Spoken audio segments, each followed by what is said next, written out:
کتنی خوبصورت ہے تو، اور تیرے پورے وجود میں تیری آنکھیں کتنی خوبصورت، جی چاہتا ہے تیری جھیل سی آنکھوں میں ڈوب جاؤ۔ جوان نے کہنے کو تو کہہ دیا، لڑکی نے غیرت سے کہا میری خوبصورتی میں سب سے زیادہ تجھے میری آنکھیں اچھی لگی نا؟ اس نے کہا ہاں۔ غصے اور غیرت کے ملے جلے جذبات میں کہا رک ٹھہر، ابھی تیرا علاج کرتی ہوں۔ وہ جوان وہی ٹھہر گیا، لڑکی گئی اور چند منٹوں کے بعد ایک بوڑھی کنیز آئی، اس کے ہاتھ میں ایک پلیٹ تھی، تش لڑکی نے یہ تمہیں تحفہ بھیجا ہے۔ وہ جوان سمجھ گیا پہلی ہی محبت کامیاب، پہلی ملاقات کامیاب، لیکن جیسے ہی اس نے تشت سے کپڑا ہٹایا حیران رہ گیا۔ ایک چٹھی تھی اور خون آلود کٹی ہوئی آنکھیں، کٹی ہوئی آنکھیں خون آلود تشت میں رکھی ہوئی، اور ساتھ ایک چٹھی اٹھا کے پڑھا تو لکھا ہوا تھا اے جوان میری آنکھیں تجھے خوبصورت لگی ہے نا، اس لیے میں نے یہ آنکھیں کاٹ کر تجھے بھیج دیا، یہ کٹی ہوئی آنکھیں لے لے اور مجھے بھول جا، دوبارہ مجھے کبھی یاد مت کرنا۔ میں اندھی بن کر تو رہنا پسند کر سکتی ہوں مگر بے حیا اور بے غیرت بن کر کے رہنا پسند نہیں کر سکتی۔ اس دن اللہ اکبر رات بھر روتا رہا، توبہ کرتا رہا۔ صبح ہوئی، دل میں خیال آیا اے جوان دل دکھانا مخلوق کا اور توبہ کرنا رب کی بارگاہ میں، چلو اس سے بھی تو معافی مانگ لے۔ اور وہ جوان جب گیا اس لڑکی کے محلے میں تو کیا دیکھا کہ پورا محلہ غم میں ڈوبا ہے اور لوگ کسی جنازے کو پورے عزت اور احترام کے ساتھ اٹھا رہے ہیں، پورے محلے کو روتا دیکھا۔ اس بیٹی نے آنکھیں کاٹ کے اس کو بھجا دیا اور غیرت کی وجہ سے آنکھیں تو کاٹ لی لیکن برداشت نہ کر سکی، دن بھر تڑپتی رہی، رات بھر تڑپتی رہی، آنکھوں کا کاٹنے کا دکھ اس سے برداشت نہ ہوا، اور صبح ہوتے ہوتے اس بیٹی کا انتقال ہو گیا۔ ہماری غیرت مند بیٹی نے آبرو بچانے کے لیے اپنی جان تک دے دی، مر گئی، وہ دنیا چھوڑ دیا اس نے۔ اس جوان نے کہا اے جوان تیرے چند جملوں نے صرف کسی کی آنکھیں نہیں بلکہ کسی کی جان۔ السلام علیکم ورحمت اللہ وبرکاتہ۔ اسی مناسبت سے آیہ کریمہ تلاوت کی گئی ہے۔ اللہ تبارک و تعالیٰ کی بارگاہ میں دعا ہے کہ اللہ رب العزت مجھے حق کہنے اور آپ سب کو حق سن کر اس پر عمل کرنے اور اسے عام کرنے کی توفیق عطا فرمائے۔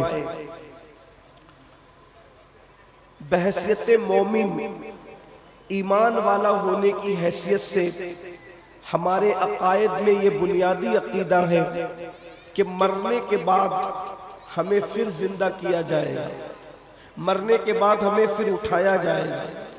دنیا کی دوسری قومیں موت کے بعد اٹھائے جانے پر یقین نہیں رکھتی بہت سارے لوگ، لیکن مومن ایمان والا جو قرآن کو مانتا ہے، جو انبیاء کو مانتا ہے، آخری نبی پر جو ایمان لایا، اس کے لیے یہ لازمی ہے کہ وہ یہ عقیدہ رکھے کہ مرنے کے بعد ہمیں پھر اٹھایا جائے گا۔ اور جب ہمیں اٹھایا جائے گا تو کس لیے اٹھایا جائے گا؟ ہمیں اٹھانے کا مقصد یہ ہوگا اللہ اکبر کہ انسان سے اس کے اعمال کے بارے میں اس سے سوال کیا جائے۔ قرآن کہتا ہے اَيَحْسَبُ الْإِنسَانُ أَن يُتْرَكَ سُدًى، کیا انسان یہ تصور کرتا ہے کہ اس سے حساب نہیں ہوگا؟ اس سے ضرور حساب ہوگا، انسان سے حساب لیا جائے گا، اور کس ماحول میں لیا جائے گا اس کی ایک جھلک۔ پھر اس کے بعد اصل عنوان کی طرف آتے ہیں۔ میرے سارے بھائیوں کی اور ساری بہنوں کی خصوصی توجہ کا طالب ہوں، کس ماحول میں حساب ہوگا؟ اللہ اکبر، اگر ٹھنڈی ٹھنڈی ہواؤں کے ماحول کے اندر اللہ رب العزت انسان سے حساب لے، اگر باغ و بہار کے ماحول میں انسان سے اللہ حساب لے، اللہ اکبر، رحمتوں کی پھوار کے ماحول میں اگر اللہ انسان سے حساب لے، تو بھی انسان کے بس میں نہیں، تو بھی انسان کی طاقت نہیں، تو بھی انسان کی قوت نہیں کہ وہ اللہ کو جواب دے سکے۔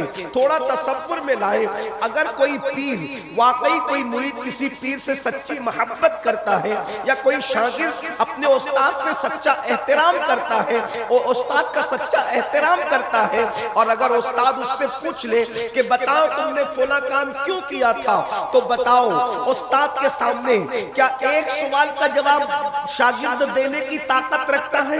ہرگز نہیں۔ بیٹا باپ کے سامنے کیا کوئی جواب دینے کی قوت رکھتا ہے؟ مرید اپنے پیر کے سامنے کیا کوئی جواب دینے کی طاقت رکھتا ہے؟ اندازہ کرو میرے بھائیوں، غور کرو، ذرا سوچو اور تصور میں لاؤ، جب پیر کے سامنے مرید جواب دینے کی طاقت نہیں رکھتا، جب بیٹا اپنے باپ کے سامنے جواب دینے کی قوت نہیں رکھتا، جب شاگرد اپنے استاد کے سامنے جواب دینے کی قوت نہیں رکھتا، تو تصور میں لائیے وہ وحدہ لا شریک جس سے انبیاء بھی ڈرتے ہوں، جس سے اولیاء کا پتا جس کے خوف کی وجہ سے پگھل کر کے پانی ہوتا ہوا لوگوں نے دیکھا ہے، وہ داستانیں ہیں اللہ اکبر کہ کوئی روتے روتے اپنی آنکھیں کھو گیا۔ اللہ کے خوف میں بہت سارے اولیاء روتے روتے اپنی آنکھوں کی بینائی انہوں نے کھو دی۔ کچھ کا حال یہ تھا کہ جب اللہ کی بارگاہ میں جواب دینے کا تصور آتا تو ان کا پتا پگھل کر کے، ان کا جگر پگھل کر کے بہتا ہوا لوگ محسوس کرتے۔ اسی طرح لوگوں کے چہرے مایوس نظر آتے، لوگوں کے چہروں پر اداسیاں نظر آتی۔ سیدنا فاروق اعظم رضی اللہ تعالیٰ عنہ، آپ کے چہرے پر آنسوؤں کے نشانات دیکھے گئے، اللہ کے خوف سے رونے کی وجہ سے۔ اندازہ فرمائے اللہ والوں کی کیفیت یہ ہے، انبیاء جس سے خوف زدہ ہوں، صحابہ کرام جس کے خوف میں آنسو بہائیں۔ اللہ اللہ ذرا غور کریں، وہ رب ہم سے سوال کرے گا، وہ رب ہمارا حساب لے گا۔ اللہ اکبر۔ اور ماحول کون سا ہوگا؟ باغ و بہار کا ماحول نہیں ہوگا، ٹھنڈی ہواؤں کا ماحول نہیں ہوگا، فضاؤں کا ماحول نہیں ہوگا، رحمت کی فواروں کا ماحول نہیں ہوگا، بلکہ وہ ماحول کیا ہوگا؟ اللہ اکبر۔ اللہ کے سچے رسول صادق و مصدوق مصطفیٰ کریم رؤوف الرحیم صلی اللہ علیہ وآلہ وسلم ارشاد فرماتے ہیں، یوم حساب، جس دن اللہ بندوں کا حساب لے گا، جس دن اللہ بندوں سے سوالات پوچھے گا، اس دن انسان کی کیفیت کیا ہوگی؟ انسان کے سر اور سورج کے درمیان صرف ایک ہاتھ کا فاصلہ ہوگا۔ انسان کے سر اور سورج کے درمیان صرف ایک ہاتھ کا فاصلہ ہوگا۔ ذرا تصور میں لاؤ، مئی کے مہینے میں زندگی گزار رہے ہو، جلسے میں انسان بیٹھا ہوا ہے، اللہ اکبر، تو گرمی کا احساس انسان کو بے چین کرتا ہے۔ پنکھے چل رہے ہیں پھر بھی بے چینی ہے، پنکھے چل رہے ہیں پھر بھی بے قراری ہے، رات کا ماحول ہے، سورج نکل کر چھپ چکا، چھپنے میں گھنٹوں گزر چکے، اس کے باوجود بھی گرمی کا یہ عالم ہے۔ اللہ اکبر۔ جب چوتھے آسمان پہ نکل کر کے چھپنے والے سورج کی تپش کا عالم یہ ہے کہ آدھی رات کو بھی گرمی محسوس کر رہے ہو، اس وقت جب انسان کے سر کے اوپر سورج ہوگا، چوتھے آسمان پہ نہیں، انسان کے سر پہ سورج ہوگا، اور انسان کے سر اور سورج کے درمیان صرف ایک ہاتھ کا فاصلہ ہوگا، ایک ہاتھ کا فاصلہ، جس کو بعض لوگوں نے سوا نیزے سے تعبیر کیا ہے۔ اللہ اکبر۔ آج سورج اپنی پیٹھ کی طرف سے چمک رہا ہے، اس وقت سورج اپنے چہرے کی طرف سے چمکے گا۔ جس کی پیٹھ کی تپش کا یہ عالم ہے، اس کے چہرے کی تپش کا عالم کیا ہوگا؟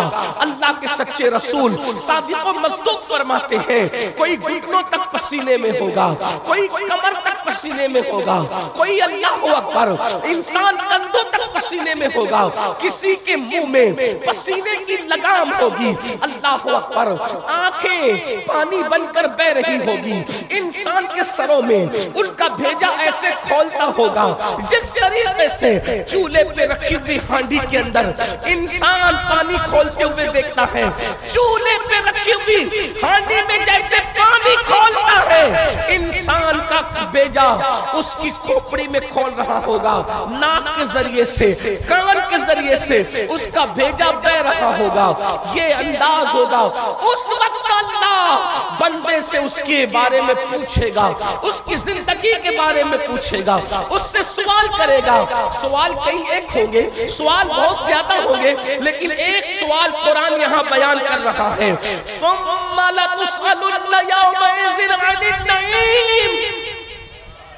اس ماحول میں اس دن ہم تم سے نعیم کے بارے میں پوچھیں گے۔ نعیم، نعیم کے بارے میں اللہ تم سے پوچھے گا۔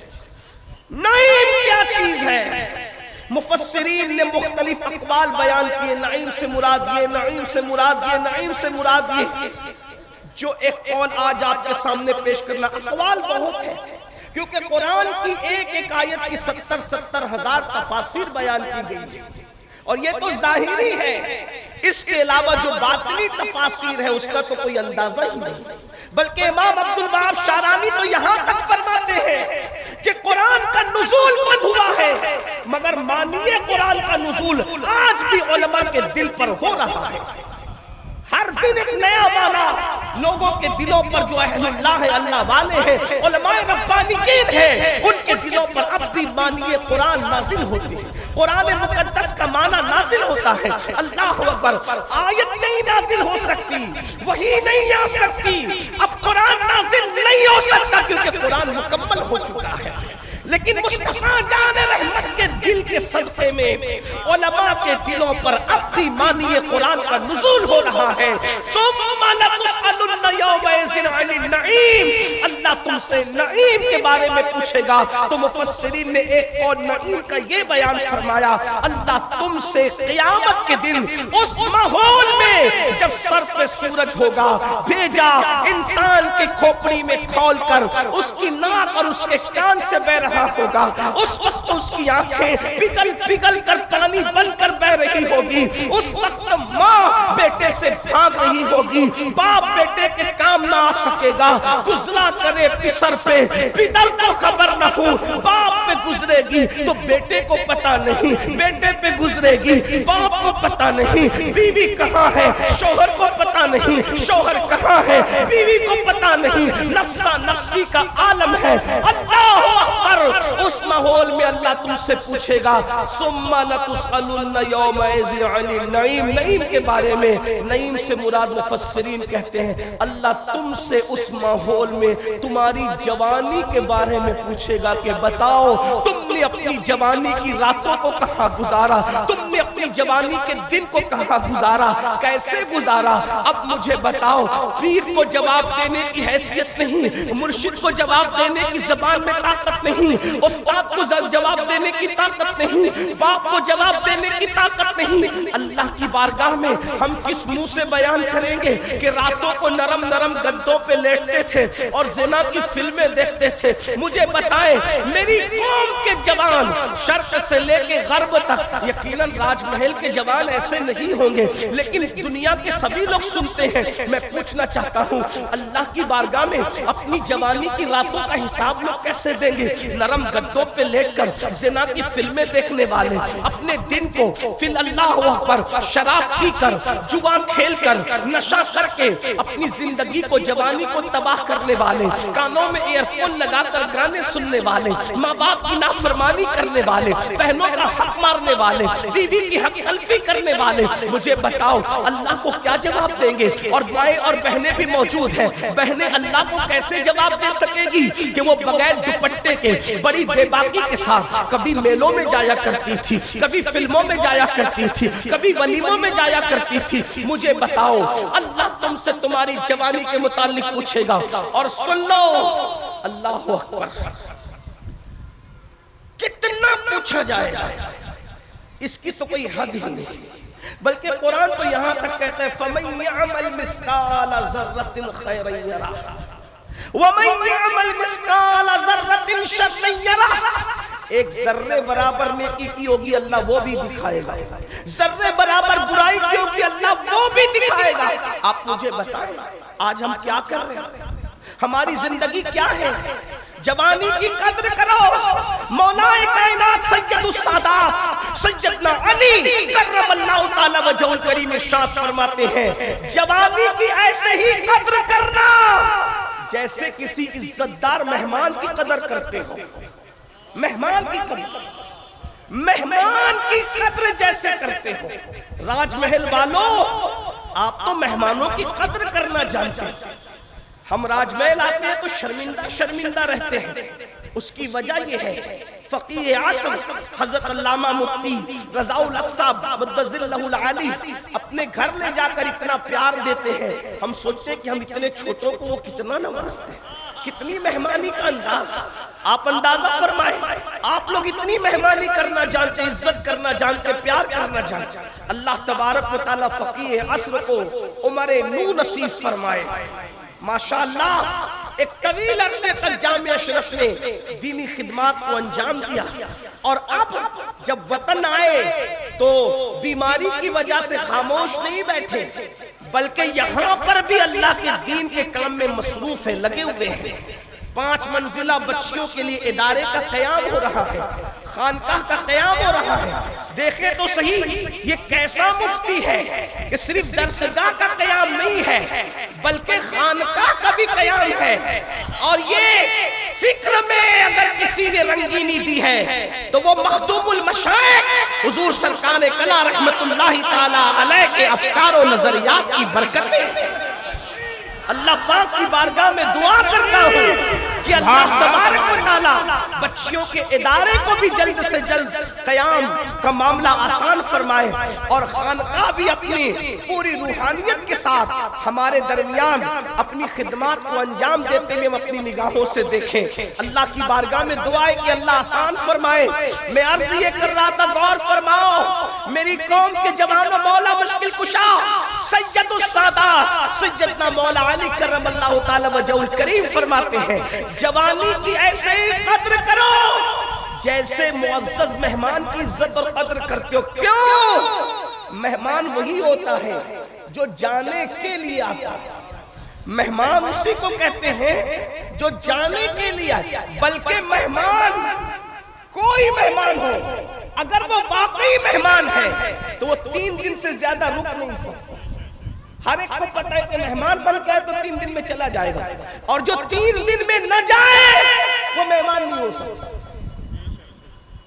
3 دن میں جو جائے وہی مہمان ہے، اور جو 3 دن کے بعد رکے، حضور علیہ السلام نے خود فرمایا 3 دن تک مہمان ہے، اس کے بعد صدقہ ہے۔ اس کی تفصیل آپ جانتے ہیں، ماشاءاللہ یہ تو علماء کی سرزمین ہے۔ 3 دن تک مہمان رکتا ہے۔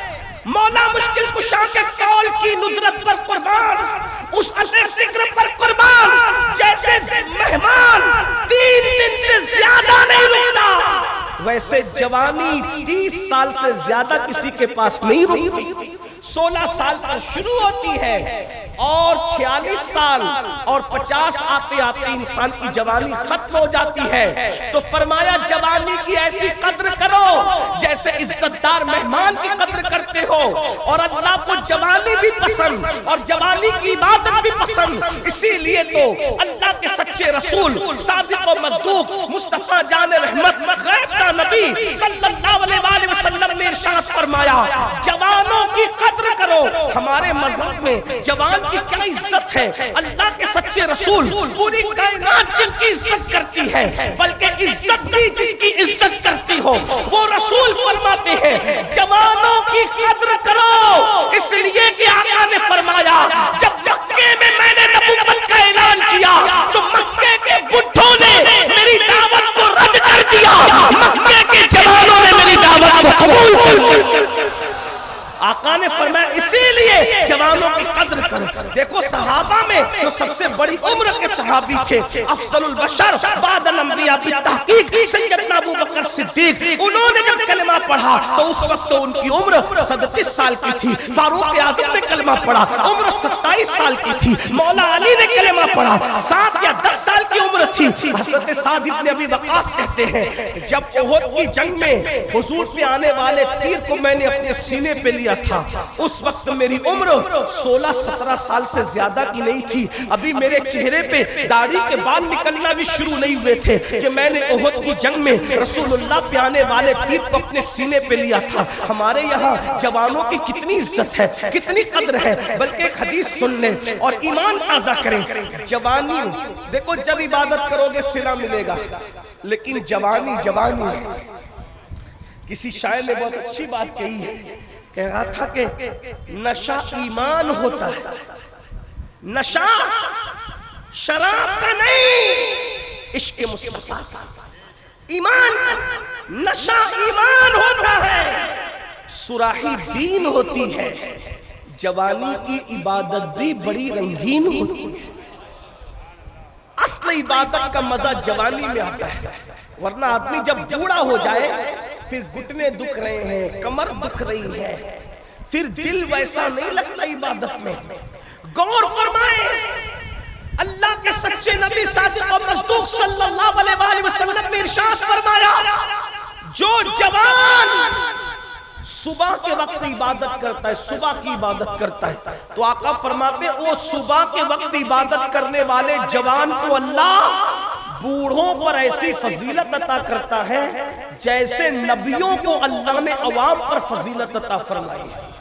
غور کریں، نبیوں کی مرسلین کی فضیلت جیسے پبلک پر ہے، عوام پر ہے، ویسے اس جوان کی فضیلت بوڑھوں پر جو صبح کو عبادت، جو صبح کو عبادت کرے اس کی یہ شان ہے۔ جو راتیں مصلی پر گزارے اللہ اس کو کیا مقامت فرمائے گا۔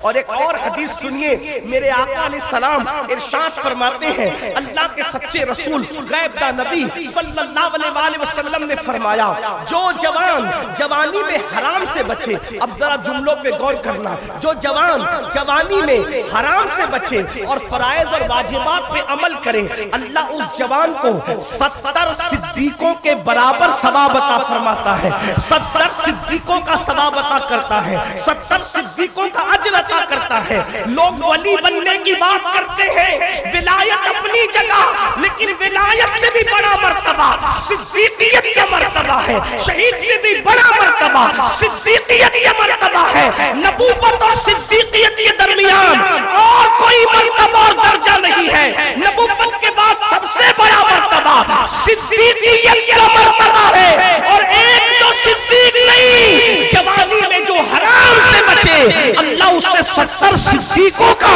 ثواب عطا فرماتا ہے، 70 صدیقوں کا اجر عطا فرماتا ہے۔ صرف حرام سے بچ جاؤ، فرائض اور واجبات کی پابندی کر لو۔ آئیے حرام سے کیسے بچے، کیا کیا حرام ہے، میں چند حرام آپ کو گناتا ہوں، اللہ کرے آپ بچ جائیں۔ صدیق ایک صدیق نہیں، 70 صدیقوں کا اجر۔ اور کون کہہ رہا ہے؟ جلسے کے ناظم نے نہیں کہا کہ لوگ مبالغہ کر جائیں، نہیں، یہ اس نے کہا ہے، میرے امام کہتے ہیں، وہ زبان جس کو سب کن کی کنجی کہے، اس کی نافذ حکومت پہ لاکھوں سلام، وہ دہن جس کی ہر بات وحی خدا، چشمہ علم و حکمت پہ لاکھوں سلام۔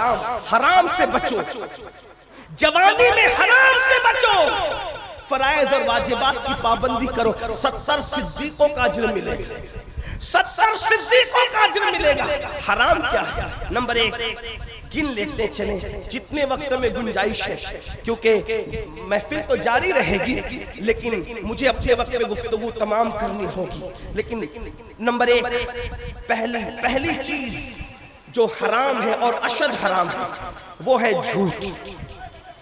جھوٹ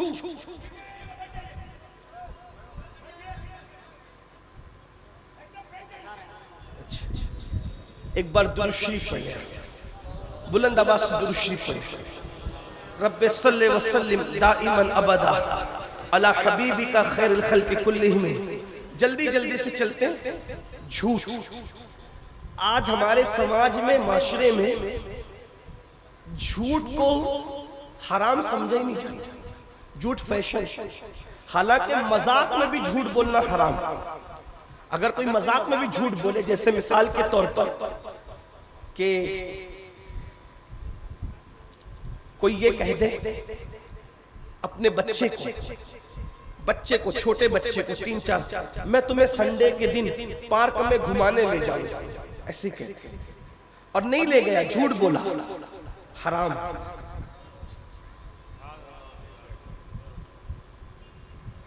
مذاق میں بول دیا، وہ دیکھو عبد الرحمن آ رہا ہے، حالانکہ کوئی نہیں آ رہا تھا، یہ بھی حرام۔ اندازہ فرمائیں جس مذہب میں، اب ذرا توجہ سے غور سے، میرے بھائیو ٹائم میرے پاس کم ہے، اگر آپ لوگ اسی طرح بات کرتے رہیں تو میرا وقت، کوئی کچھ نہ کہے، میں عرض کر رہا ہوں کوئی کچھ نہ کہے، تھوڑی دیر سن لیں، بہت اچھے لوگ ہیں آپ، محبت والے لوگ، تھوڑی دیر سنیں، آدھے گھنٹے سے بھی کم میں گفتگو مکمل کر لوں گا، لیکن سن لیں، اس لیے کہ کبھی کبھی تو آپ لوگوں سے ملاقاتیں ہوتی، آپ لوگ بہت بڑے بڑے خطبہ کو بلاتے ہیں سنتے ہیں، میں کوئی خطیب نہیں، میں صرف اپنے دل کا درد آپ کے دلوں کے دروازے پہ انڈیلنا چاہتا ہوں، بس اور کوئی بات نہیں۔ جھوٹ مذاق میں بھی حرام، غور فرمائیں، جس مذہب میں مذاق میں بھی جھوٹ حرام ہو، آج وہ قوم مسجد کے اندر بیٹھ کر بھی جھوٹ بولتی، سوچو۔ بلکہ اللہ کے رسول صلی اللہ علیہ وآلہ وسلم سے پوچھا گیا کہ یا رسول اللہ صلی اللہ علیہ وآلہ وسلم، کیا کوئی مومن فلاں گناہ کر سکتا ہے؟ فرمایا ہاں کر سکتا ہے۔ ایک بہت بڑے گناہ کا نام لیا، میں نہیں لوں گا، اس لیے نہیں لوں گا کہ لوگ آج اس کا بھی مس یوز کر سکتے ہیں، تو کوئی مومن فلاں گناہ کر سکتا ہے؟ حضور علیہ السلام نے ہاں کر سکتا ہے۔ کوئی مومن فلاں گناہ بھی کر سکتا ہے؟ ہاں کر سکتا ہے۔ پھر پوچھا یا رسول اللہ کیا مومن جھوٹ بھی بول سکتا ہے؟ آقا نے فرمایا نہیں، جو مومن ہوگا وہ جھوٹ نہیں بول سکتا۔ غور فرمائے، کون کہے؟ اس کا مطلب یہ ہے ہم لوگ قادری بن گئے، برکاتی بن گئے، رضوی بن گئے، اشرفی بن گئے، وارثی بن گئے، مداری بن گئے، ہم مومن کب بنے؟ کامل مومن کب بنے؟ بڑی معذرت کے ساتھ اگر پیر و مرشد نے ٹوپی دی ہے، ہم اس ٹوپی کی کتنی عزت کرتے ہیں، اور کرنا بھی چاہیے۔ پیر و مرشد نے امامہ دیا ہے، شجرہ دیا ہے، پیر و مرشد نے اپنا لباس دے دیا ہے، کتنی عزت کرتے ہیں، سنبھال کے رکھا ہے، کہا کیا اس کو قبر میں لے جائیں گے؟ آپ سے پوچھتا ہوں، پیر کے دیے ہوئے تحفے کی قدر ہے؟ رسول اللہ نے جو شریعت کا تحفہ دیا، اللہ کے قانون کا تحفہ دیا، قرآن جیسا عظیم تحفہ دیا، اس کی ہمارے نزدیک کیا قدر ہے؟ پیر کا شجرہ جتنا قیمتی ہے، اس سے بڑھ کر سارے پیروں کے پیر، پیران پیر کے بھی پیر محمد رسول اللہ نے تو ہمیں قرآن جیسا عظیم دستور عطا فرمایا، وہ کہاں ہے؟ وہ زندگیوں میں کہاں ہے؟ شجروں کی بالکل عزت کی جاتی اور کی جائے گی، ہم اس کے کبھی مخالف ہیں، لیکن میں تو یہ کہتا ہوں سنیوں سے زیادہ قرآن کی اہمیت کو کوئی سمجھ نہیں سکتا۔ کیوں؟ اس لیے کہ جو قوم پیر کے شجرے کو اتنا جان سے زیادہ عزیز سمجھتی ہو، وہ رسول اللہ کی دی ہوئی کتاب کو کتنا عزیز سمجھنا چاہیے۔ لیکن بڑی معذرت کے ساتھ ہم نے زور اور چیزوں پہ دیا، حقائق سے ہم کہیں نہ کہیں آنکھیں چرا رہے ہیں۔ اور سن لو، اپنے زمانے کے بڑے بڑے مفتیوں کے درمیان اگر میں غلطی کروں تو یہ میری اصلاح کریں گے، اور یہ صرف دارالعلوم والے درسدائی لوگ نہیں بلکہ خانقاہی لوگ بھی ہیں۔ سن لینا، اگر رسول اللہ کے دیے ہوئے قرآن کی قدر نہیں کرو گے تو پیر کا شجرہ قبر میں رکھنا کوئی تمہارے کام نہیں آ سکے گا۔ قرآن کو چھوڑ دیا، جو قوم قرآن کو چھوڑ دے اللہ کے رسول اس کے خلاف اللہ کی عدالت میں شکایت کریں گے، اللہ میری قوم نے میرے قرآن کو چھوڑ دیا تھا۔ جس کی شکایت شافعی یوم النشور کرے، اس کی سفارش کون کرے گا؟ کون اس کی سفارش کرے گا؟ اور قرآن میں ہے کہ اللہ رب العزت جھوٹوں پر لعنت کرتا، لعنت اللہ علی الکاذبین، جھوٹوں پہ اللہ کی لعنت ہے۔ حدیث پاک میں آیا جب کوئی بندہ ایک بار جھوٹ بولتا ہے تو اس کے منہ سے اتنی بدبو نکلتی ہے کہ 1 میل دور فرشتہ ہٹ جاتا ہے۔ تمہارے ہم نے بڑے بڑے منجن، بہت زیادہ قیمتی جو ہے وہ ٹیوب پیسٹ استعمال کر کے منہ کی بدبو دور کرنے کی کوشش کی، وہ جھوٹ کی بدبو جس سے فرشتہ دور ہٹتا ہے، اس کے لیے کون سی صفائی کا انتظام کیا؟ حرام سے بچو جوانی میں، 70 صدیقوں کا ثواب نہیں۔ نمبر 2، دوسرا حرام بدنگاہی، یعنی جن جیسے بدنگاہی سے مراد عورتوں کو بے پردہ دیکھنا، یہ بھی لوگ گناہ نہیں سمجھتے۔ اور یہ بھی سمجھ لے، جان لے کہ جس طرح مردوں کا عورتوں کو بلا عذر دیکھنا حرام ہے، ویسی عورتوں کا مردوں کو بھی بلا عذر دیکھنا حرام ہے۔ قرآن کہتا ہے قُلْ لِلْمُؤْمِنِينَ يَغُضُّوا مِنْ أَبْصَارِهِمْ، مومنوں کو کہہ دو، اے محبوب اپنے غلاموں کو، مومنوں کو کہہ دو کہ وہ اپنی نگاہوں کو نیچی رکھیں۔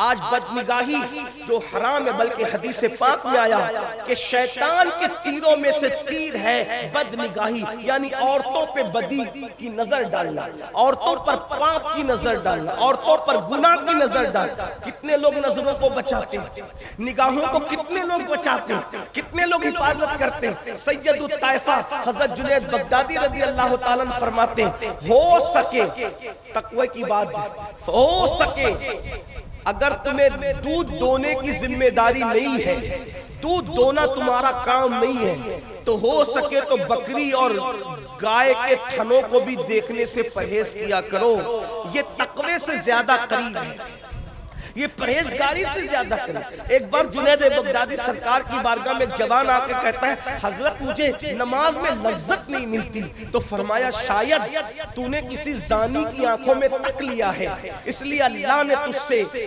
نماز کی لذت کو چھین لیا ہے۔ زانی کی آنکھوں میں تکنے سے نماز کی لذت چھین لی جاتی ہے۔ جو قوم رات کے 3 بجے تک زنا کی فلمیں دیکھے، اس قوم کو نماز کی توفیق کیسے ہو سکتی ہے؟ اس لیے کہ قدرت جس سے ناراض ہوتی ہے اس سے روزی روٹی نہیں چھینتی، قدرت جس سے ناراض ہوتی ہے اس سے عبادت کی توفیق چھین لیتی ہے۔ مسجدوں سے دور ہونے والوں، مسجدوں سے رشتہ توڑ لینے والوں، میں تو لوگوں کو کہتا ہوں کیا دن آ گئے۔ اقبال جیسے مفکر نے کہا تھا دی اذانیں کبھی یورپ کے کلیساؤں میں اور افریقہ کے تپتے ہوئے صحراؤں میں، دشت تو دشت ہے دریا بھی نہ چھوڑے ہم نے، بحر ظلمات میں دوڑا دیے گھوڑے ہم نے۔ میں پوچھنا چاہتا ہوں تم ہی تو تھے نا میرے جوانوں، تم نے یورپ کے کلیساؤں میں اذانیں پڑھی تھی، افریقہ کے صحراؤں میں اذانیں پڑھی تھی، تم ہی تھے۔ آپ سے پوچھتا ہوں آج تم یورپ کے کلیساؤں میں کیسے اذان پڑھو گے جس کی حالت آج اتنی گر چکی، جو خود کے پیدا کیے ہوئے بچے کے کان میں اذان دینے کا علم نہیں رکھتا، وہ یورپ کے کلیساؤں میں کیسے اذان دے سکتا ہے؟ وہ افریقہ کے صحراؤں میں کیسے اذان دے سکتا ہے؟ کتنے حالات گر گئے، دین سے کتنے دور ہو گئے۔ آؤ سیدنا سلمان فارسی سرکار ارشاد فرماتے ہیں، حضرت سلمان فارسی کون ہے؟ اللہ اکبر، جن کے بارے میں میرے آقا نے ارشاد فرمایا کہ سلمان میری امت کے زاہدوں میں سے۔ کیسا زاہد؟ عراق کا گورنر بننے کے بعد بھی جس نے چھت کے نیچے کبھی سونا پسند نہیں، بغیر چھت ایک درخت کے نیچے عراق کا گورنر رہتا تھا، جس کا خود کا گھر نہیں تھا اسے سلمان فارسی کہتے ہیں، جس نے کبھی اپنا گھر نہیں بنایا اس کو سلمان فارسی کہتے ہیں۔ اللہ اکبر، وہ سلمان فارسی فرماتے ہیں، دیکھو نگاہ کی حفاظت کے بارے میں سرکار سلمان فارسی کا قول سن۔ سلمان فارسی فرماتے ہیں میں مارا جاؤں پھر زندہ کیا جاؤں، پھر مارا جاؤں پھر زندہ کیا جاؤں، پھر مارا جاؤں پھر زندہ کیا جاؤں۔ 3 بار مرنے کی تکلیف اٹھانا میرے لیے آسان ہے، لیکن 1 مرتبہ کسی کی شرمگاہ دیکھنا میرے لیے مشکل ہے۔ جملے پہ غور کریں، اندازہ کریں، میری قوم کے جوانوں، جوانی میں اپنی آپ کو برباد مت کرو، ہلاک مت کرو، تباہ مت کرو، سوچو اور غور کرو۔ سلمان فارسی کہتے 3 مرتبہ موت کی تکلیف اٹھانا آسان اور 1 مرتبہ کسی کی شرمگاہ دیکھنا میرے لیے مشکل۔ کہا کیوں؟ کہا کہ 1 بار کسی کی شرمگاہ دیکھنے پر یا خود کی شرمگاہ دکھانے پر جو عذاب دیا جائے گا وہ عذاب 3 مرتبہ موت کی تکلیف سے بھی زیادہ سخت ہوگا۔ اس لیے میں مرنا تو پسند کرتا ہوں لیکن کسی کی شرمگاہ، کسی کے سطر کو دیکھنا پسند نہیں کرتا۔ یہ باتیں حیا کی وجہ سے کہنے کی ہمت بھی نہیں ہوتی، مگر کریں کیا؟ جیسا مریض ہے ویسی دوا تو دینی پڑے گی۔ وہ قوم سلمان فارسی جو یہ بات کہیں کہ 3 مرتبہ مرنے کی تکلیف اٹھانا گوارا ہے، مگر 1 بار کسی کے سطر دیکھنے پہ جو عذاب ہوگا اس کی تکلیف ہم برداشت نہیں کر سکتے۔ آج کیا ہو گیا؟ زنا کی فلمیں عام ہو رہی ہے، اللہ اکبر، اور اسی کی وجہ سے زنا بھی عام ہو رہا ہے۔ میری قوم کے جوان 16 17 سال کی عمر میں وہ سب کچھ کر جا رہے ہیں، اللہ اکبر، جس کا تصور نہیں کیا جا سکتا، اللہ اکبر۔ یہی قوم کے جوان تھے، یہی مسلم جوانوں کی کیفیت تھی۔ اگر کوئی بندہ اپنی بیٹی کو عزت کی حفاظت چاہتا تو وہ کہتا چلو چل کر مسلمانوں کے محلے میں رہیں گے، اس لیے کہ مسلمان لوگ کسی کی بیٹی پر ہاتھ نہیں اٹھاتے، کسی کی بیٹی پہ آنکھ نہیں اٹھاتے، اللہ اکبر۔ یہ کردار تھا۔ اگر کوئی مسافر سفر کے لیے نکلتا تو اپنی بیٹی کو کسی مسلمان کے گھر رکھ کر کے جاتا کہ یہ مسلمان ہے، یہ کچھ اور تو کر سکتا ہے لیکن کسی کی بیٹی پر باپ کی آنکھ نہیں اٹھا سکتا۔ اور آج ہم بدنگاہی کا شکار ہیں، اللہ اکبر۔ سن لو، اگر بدنگاہی کا شکار ہو تو اللہ کے سچے رسول غیب داں نبی صلی اللہ علیہ وسلم نے ارشاد فرمایا، جو اپنی آنکھوں سے حرام کو دیکھے گا قیامت کے دن اس کی آنکھوں میں جہنم کی سلائیاں پھیری جائے گی، جہنم کی سلاخیں ڈالی جائے گی۔ آپ مجھے بتائیں، ایک اور گناہ حرام، کانوں میں ایئر فون لگا کر جو میرے جوان گانے سنتے، میوزک، گانے، موسیقی، وہ گانے جو زنا پر ابھارے، وہ گانے جو حرام پر ابھارے، وہ گانے جس میں کفریہ اور شرکیہ کلمات ہو۔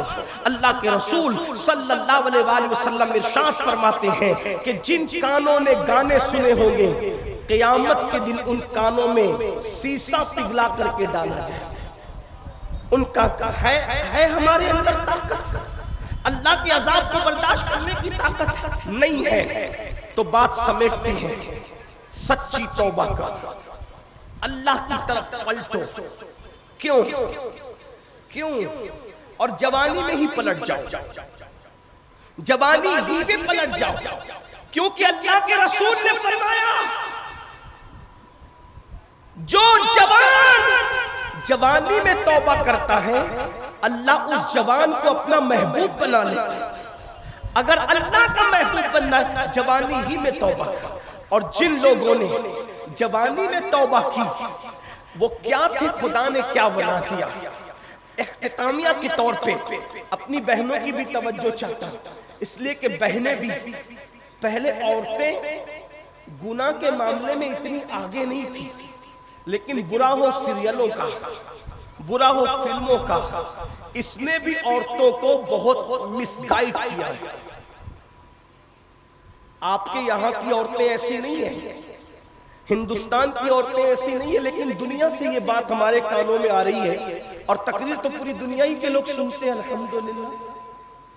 اب تو ایسا ہے کہ سالی بہنوئی سے محفوظ نہیں، الا ماشاءاللہ، چچا زاد بہنیں چچا زاد بھائیوں سے محفوظ نہیں، بھاوج دیور سے محفوظ نہیں۔ یہ فلموں کی گندگی ہے، ہنسنے کی بات نہیں۔ ایک دور وہ تھا میرے بھائیوں کہ بھابی کا چہرہ دیور پوری زندگی نہیں دیکھتے، اور بھابیاں دیوروں کے سامنے کبھی بے پردہ نہیں آتی۔ اور آج تو لوگ کہتے ہیں بھابی دیور کا رشتہ تو ہنسی مذاق ہے، یہ کوئی اور مذہب میں ہو سکتا ہے، اسلام میں نہیں ہو سکتا۔ اسلام میں تو ہم دیور جانتے ہیں مولا علی جیسے، اور بھاوت جانتے ہیں سیدہ عائشہ صدیقہ جیسے۔ ہمارے مذہب میں تقدس، ہمارے مذہب کی پوترتا کی ہے۔ کیا ہو گیا؟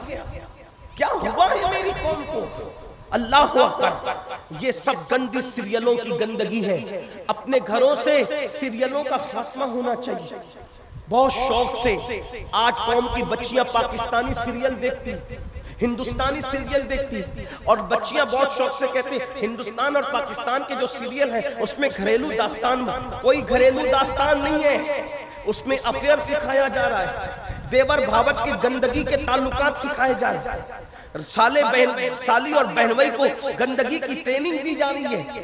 یہ ساری چیزوں پر آپ کی نظر ہونی چاہیے. اپنے گھروں میں اسلامی ماحول بناؤ, اپنے گھروں میں اسلامی کلچر کو رواج دو, اپنے گھروں میں تقویٰ پرہیزگاری کے ماحول کو رواج دو. آج لوگ کہتے ہیں ہم دنیا میں اسلام کا پرچم لہرائیں گے. میں کہتا ہوں اپنے گھر کی سلطنت تیرے ہاتھ میں ہے. جب تو اپنے گھر میں اسلام قائم نہ کر سکا تو تو محلے میں کیا اسلام قائم کرے گا میرے بھائی؟ تو دنیا میں کیا اسلام قائم کر؟ تیرے گھر میں تیری چلتی ہے, جب تو نے وہاں اسلام قائم نہیں کیا بتا. یہ بہنیں بیٹھی ہوئی ہیں, ان سے کہتا ہوں سن لے وہ بھی توجہ کے ساتھ. پہلے کی عورتیں کیسی تھی؟ مر جانا گوارا تھا, کسی مرد کے سامنے آنا گوارا نہیں تھی. حضرت رابعہ بصری نام سنا ہوگا. وہ رابعہ کعبہ جس کے استقبال کے لیے آتا, مشہور واقعہ بار بار آپ نے سنا ہوگا. اگر نہیں سنا ہے تو دو جملے میں صرف اشارہ کر دوں, واقعہ نہیں بتاتا. جب رابعہ بصری حج کے لیے گئی تو کیا دیکھا کہ کعبہ رابعہ کے استقبال کے لیے آیا. تو رابعہ نے کعبہ دیکھ کے کہا, اے کعبہ تو کیوں آیا؟ میں تجھے تو دیکھنے نہیں آئی تھی, میں تو یار کے دیدار کے لیے آئی. وہ رابعہ بصری ایک مرتبہ جا رہی ہے رستے سے, کسی مرد نے دیکھ لیا. رابعہ بصری کو کسی مرد نے دیکھ لیا. توجہ کریں, آج مرد دیکھ لے, مرد پکڑ لے, چوڑی پہنانے کے بہانے عورتیں اپنا ہاتھ مردوں کے ہاتھ میں دیتی. اب تو مہندی لگانے کے لیے بھی عورتیں, آپ کے یہاں ایسا نہیں ہوگا مجھے پتا ہے, لیکن بڑے شہروں میں ایسا ہے. اور ویکسین کے طور پر میں یہ باتیں پیش کر رہا ہوں. مہندی لگانے کے لیے عورتیں مردوں کے پاس جاتی ہے, اس میں تو بہت سے مسلمان بھی نہیں ہوتے, اور وہ ٹائٹ جنس پہن کے بیٹھتے کمینے جان بوجھ کر خبیث, اور وہ تمہاری عورتوں کی کوہنیاں اپنی مانڈی پر رکھتے ہیں, اور مانڈی پہ رکھ کر کے پھر دلہنوں کو مہندی لگاتے ہیں. اور کس طرح پکڑتے ہیں, میں بزرگوں کے تقدس کے خیال سے اور منبر کے احترام کے خیال سے یہاں اس کا تذکرہ نہیں کرنا چاہتا, ورنہ ہم لوگ گراؤنڈ ریئلٹی کے لوگ ہیں, زمینی حقائق کے لوگ ہیں. ہم دنیا کے جو ہے وہ آسمان کے اوپر اور زمین کے نیچے کی بات کرنے سے پہلے زمینی حقائق کو آپ کے سامنے پیش کرنا چاہتے ہیں. غور کر لیں اور اچھی طرح غور کر لیں. تمہاری غیرت کہاں مرتی ہے؟ جب تم غیر مسلم لڑکوں کے پاس اپنی بیٹیوں کو مہندی کے نام پہ بیچتے. دلہن کو ہاں اس کا شوہر بعد میں لگاتا ہے, پہلے وہ مہندی لگانے والا اور چوڑی پہنانے والا تمہاری بیٹیوں کو, تمہاری بچیوں کو اور تمہاری ہونے والی بہووں کو ہاتھ لگاتا ہے. اور اس کے بعد مہندی والا ہاتھ لگا کے کچل چکا, چوڑیے والا ہاتھ لگا کے کچل چکا, پھر رہی صحیح کسر وہ کیمرہ مین پوری کر لیتا ہے جو ویڈیو شوٹنگ کے موقع کے لیے آپ کے گھروں کی شادی میں آتا ہے. وہ باضابطہ طور پر لڑکیوں کو ہاتھ سے ٹرین کرتا ہے, اس طرح ہاتھ رکھو, ہاتھ لگا کے اس طرح دوپٹہ رکھو. کہاں جاتی ہے غیرت؟ اللہ کے رسول نے ایسے مردوں کے بارے میں کیا کہا؟ اللہ نے جنت میں لکھ رکھا ہے کہ جنت دیوسوں پہ حرام کر دی گئی. جنت دیوسوں پہ حرام کر دی گئی. پوچھا یا رسول اللہ جہنمی کون ہے اور دیوس کون ہے؟ تو فرمایا جس کے گھر کی عورتوں کے ساتھ یہ سب کیا جائے اور وہ چپ رہے, وہ دیوس ہے, دیوس. ارے تمہارے کلیجے کو کیا ہو گیا مسلمانوں؟ ایک دور وہ تھا کہ غیرت کی وجہ سے مسلمان اپنی بیٹی کے صرف دیکھ لینے والے کو برداشت نہیں کرتا تھا, اور آج مہندیوں کے نام پہ, چوڑیوں کے نام پہ, بیوٹی پارلروں کے نام پہ یہ سب کچھ ہو رہا ہے. کہاں ہیں ہم؟ کہاں ہیں ہم؟ یہ دیوسیت تمہیں برباد کر رہی ہے. تو عرض یہ کر رہا تھا کہ رابعہ بصری کو ایک مرد نے صرف دیکھ لیا, اللہ کا خوف اتنا طاری ہوا کہ اللہ کے خوف سے رابعہ زمین پہ گر گئی اور ہاتھ ٹوٹ گئے. ہاتھ ٹوٹا تو کہا اللہ تیرا شکر ہے. جس عورت کو کوئی مرد پاک کی نظر سے دیکھے تو اس کو یہ دکھ ضرور ملنا چاہیے. حالانکہ اس میں رابعہ کا کیا قصور تھا؟ حضرت رابعہ کا کیا قصور تھا؟ لگے ہاتھوں میری قوم کی جوان بیٹیوں سے بات کرتے. آج کل اگر فلم دیکھتے ہوئے, سیریل دیکھتے ہوئے, ناول پڑھتے ہوئے بے باک لڑکے اگر کسی لڑکی کو افیئر کا، ناجائز محبت کا آفر کرتے ہیں تو لڑکیاں جلدی پگھل جاتی ہیں اور اس کو فیشن کا نام دیا جاتا ہے۔ قوم کی بیٹیوں سنو، آج تو بیٹیاں منکرین اسلام کے ساتھ بھی افیئر کر رہی ہیں۔ رشتے فیس بک پہ طے ہو رہے ہیں، رشتے واٹس ایپ پہ طے ہو رہے ہیں، رشتے انٹرنیٹ پہ طے ہو رہے ہیں۔ میری بہنوں، انٹرنیٹ پر تو چپل منگانے والا کا دل بھی مطمئن نہیں رہتا، پتہ نہیں میں نے جو پسند کیا ہے وہی بھیجے گا کہ دوسری بھیجے گا۔ ذرا غور فرمائیں، جب انٹرنیٹ پر آئی ہوئی چپل پر دل مطمئن نہیں ہوتا تو انٹرنیٹ پر لوگ رشتے کیسے طے کر لے رہے ہیں؟ مجھے حیرت اس بات پر ہے۔ پھر ہاتھوں کی مہندیاں بھی نہیں چھوٹتی اور طلاق تک کی نوبت آتی ہے۔ شریفوں کے رشتے انٹرنیٹ، یوٹیوب اور فیس بک پہ طے نہیں ہوتے۔ اور قوم کی بیٹیوں سے کہتا ہوں، یہ افیئر میں جو عشق کے نام پہ ناجائز رشتے تمہیں دیے جاتے ہیں، ناجائز محبت میں تمہیں بلایا جاتا ہے، تو یہ درندے، یہ وحشی، یہ بے حیا اور بے غیرت لڑکے بھوروں کی طرح ہے۔ جیسے بھورا ایک بار پھول کا رس چوس کر دوبارہ پھر پھول کی طرف رخ نہیں کرتا، تتلیوں کے باغبان کی طرح ان کی شرارتیں ہیں۔ جیسے تتلیاں ایک مرتبہ پھول کا رس چوس کر دوبارہ ادھر منڈلاتی بھی نہیں، ایسے ہی یہ نوجوان چھوکرے فلمیں دیکھ کر، گندی فلمیں دیکھ کر محبت کے نام پہ زنا کی طرف تمہیں لے جاتے ہیں۔ آؤ، وہ جو بات کرنے چلا تھا، کیا عورتیں تھی، کیا بیٹیاں تھی، کیا مقدس ہستیاں تھی۔ ایک لڑکی، ایک جوان لڑکی، بلکہ جوانی میں ابھی اس نے قدم رکھا تھا، بہت چھوٹی سی عمر تھی، 13-14 سال کی عمر کی وہ لڑکی تھی۔ کیا بیٹیاں تھی، قابل رشک بیٹی۔ ان کے ذکر سے آج بھی نگاہوں میں تقدس پیدا ہوتا۔ 13-14 سال کی بیٹی ہے، ماں نے کہا بیٹا چلی ذرا بازار چلی جا اور فلاں سامان لے کر، بازار جا تھوڑا سامان لے۔ علامہ عثمان ابن شاکر لکھتے ہیں کہ ماں نے کہا کہ جا اور کچھ سامان لے کر، 13-14 سال کی لڑکی، وہ بازار کیا گئی؟ ایک جوان لڑکا، وہ بھی 16-17 سال کا، بہت عمر اس کی بھی نہیں تھی، 16-17 سال کا وہ جوان، وہ بازار آیا اور آنے کے بعد اس جوان نے اس لڑکی کو دیکھا اور دیکھنے کے بعد کہا، اے لڑکی کتنی خوبصورت ہے، کتنی حسین ہے۔ یہ بات اگر آج ہمیں کوئی کہہ دے ہم ڈھیر ہو جاتا ہے۔ یہ سب جھوٹی تعریفوں سے متاثر نہ ہوا، کوئی سفید چمڑی خوبصورت نہیں ہے۔ جو چمڑی نے جہنم میں جلنا ہے وہ کب سے خوبصورت ہونے لگی؟ خوبصورت چمڑی تو وہ ہے جو جہنم کی آگ سے محفوظ ہے، اور کون سی چمڑی جہنم کی آگ سے محفوظ ہے وہ ابھی کسی کو پتہ نہیں چل سکتا۔ یہ تو جب تک کہ فیصلہ نہیں ہو جاتا قدرت کی طرف سے، اس وقت تک کوئی نہیں کہہ سکتا۔ اس لیے اللہ سے ڈرتے رہو۔ لڑکی کو، اس جوان لڑکے نے جو 16-17 سال کا جوان، ابھی جوانی میں اس کی شروعات ہوئی تھی، اس جوان نے کہہ دیا کتنی خوبصورت ہے تو، اور تیرے پورے وجود میں تیری آنکھیں کتنی خوبصورت، جی چاہتا ہے تیری جھیل سی آنکھوں میں ڈوب جاؤ۔ جوان نے کہنے کو تو کہہ دیا، لڑکی نے غیرت سے کہا میری خوبصورتی میں سب سے زیادہ تجھے میری آنکھیں اچھی لگی نا؟ اس نے کہا ہاں، کیا حسین ہے تیری آنکھیں، غزال سی آنکھیں، نرگس سی آنکھیں، جھیل سی آنکھیں، کتنی خوبصورت ہے تیری آنکھیں۔ اس لڑکی نے غصے اور غیرت کے ملے جلے جذبات میں کہا رک رک رک ٹھہر، ابھی تیرا علاج کرتی ہوں۔ وہ جوان وہی ٹھہر گئے، لڑکی گئی اور چند منٹوں کے بعد ایک بوڑھی کنیز آئی، اس کے ہاتھ میں ایک پلیٹ تھی، تشت تھی، اور وہ ڈھکا ہوا تھا کپڑے سے۔ آنے والی کنیز نے کہا اے لڑکے تو ہی وہ جوان ہے نا، تھوڑی دیر پہلے کسی لڑکی کے حسن و جمال اور اس کی آنکھوں کی تو نے تعریف کی؟ ہاں میں وہی جوان ہوں۔ کہا اس لڑکی نے یہ تمہیں تحفہ بھیجا ہے۔ وہ جوان سمجھ گیا پہلی ہی محبت کامیاب، پہلی ملاقات کامیاب، لیکن جیسے ہی اس نے تشت سے کپڑا ہٹایا حیران رہ گیا۔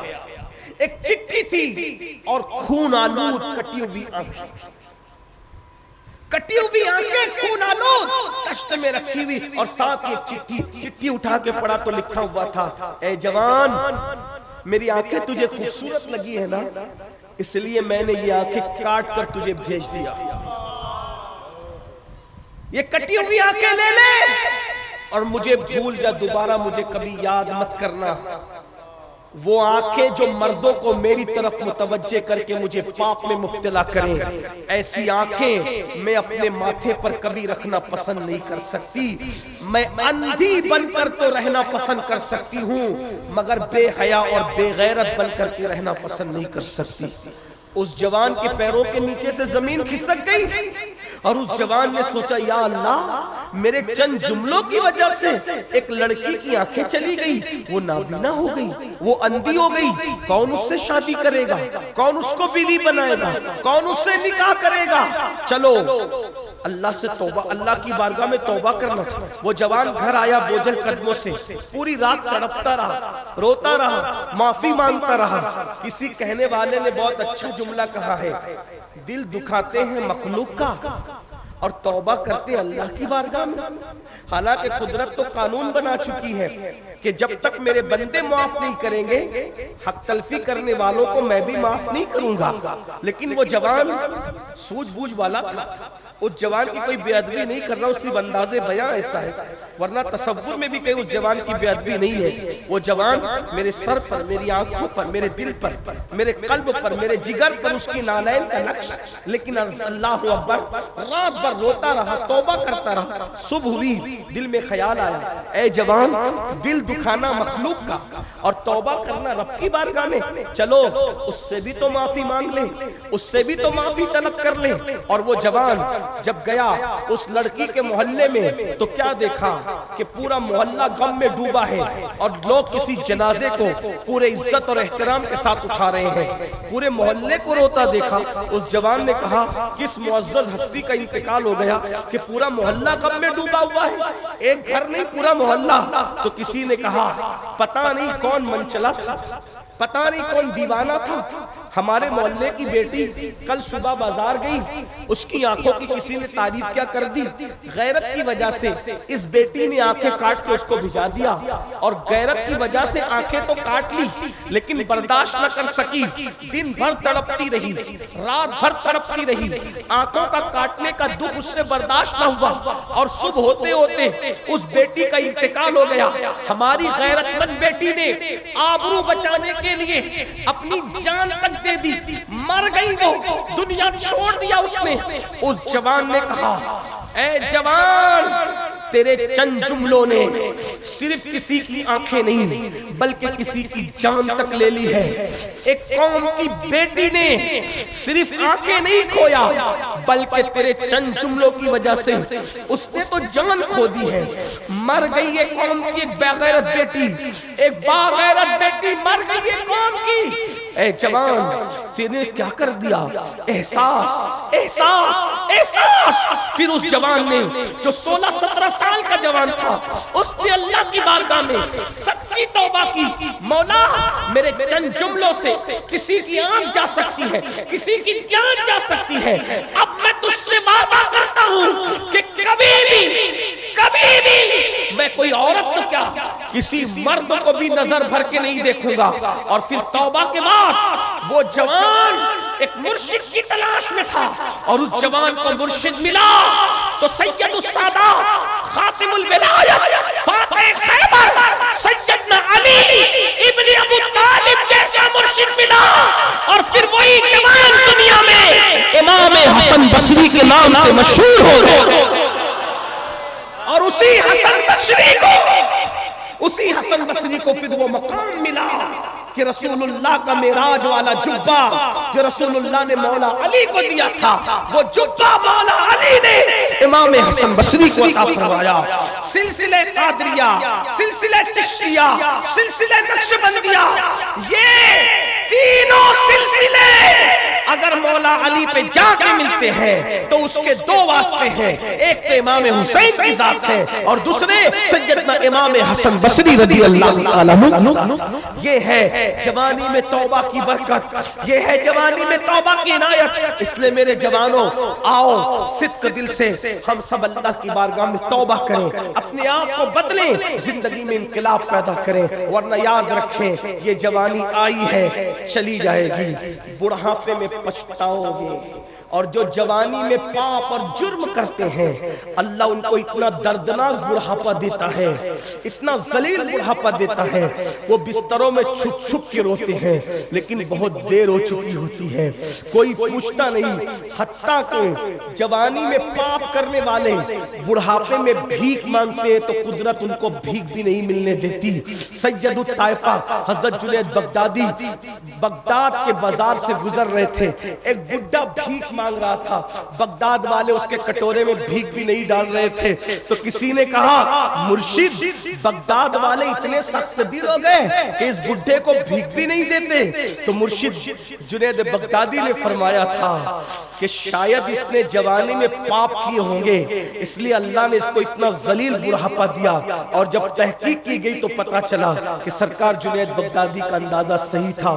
اس لیے جوانی کی یہ خوبصورت راتیں چلی جائے گی، جوانی کی یہ رنگین سی راتیں چلی جائے گی میرے بھائیوں، اے میرے جوانوں، پھر ایک رات قبر کی رات ہوگی، اسی جسم کو سڑنا ہے۔